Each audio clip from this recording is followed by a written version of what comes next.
Happeen puolustaja Jaska Kunelius lähtee aika usein kotipeleihin täältä. Käydään kyselemässä, millä mielin mies valmistautuu perjantaiseen finaaliusintaan Klassikkia vastaan. Muuten normaali työpäivä, mutta sitten yritetään saada aamureeni tungettua johonkin väliin. Se onnistuu joko ruokavälkellä tai liikuntatunnilla tai sitten ennen työpäivän alkua.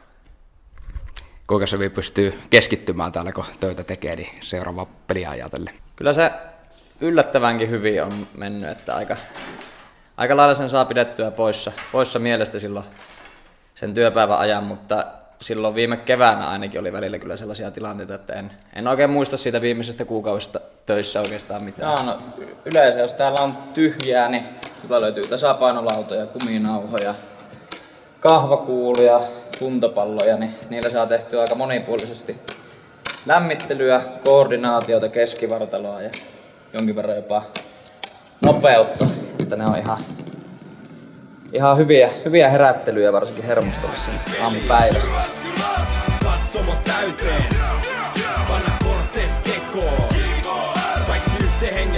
Siihen on hyvät suunnitelmat, että omalle luokalleni eli 6 A:lle päästään vetämään hiihtoa.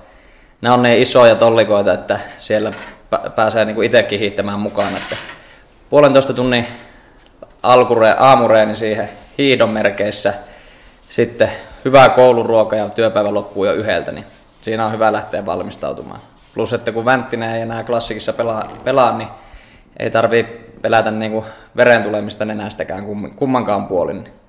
Se vahingossa murti mun nenää ja sitten viimeisessä pelissä mä ilmeisesti sen nenän tai otsalohkon tai jonkun. Nyt pitäisi olla ihan veretön matsi tulossa. En ihmettelisi yhtään, vaikka jompikumpi jossain vaiheessa johtaa toista ja toinen tulee ohi. Että mä veikkaan, että joka peli puolivälissä johtaa 4 maalilla, niin se tulee häviämään sen pelin.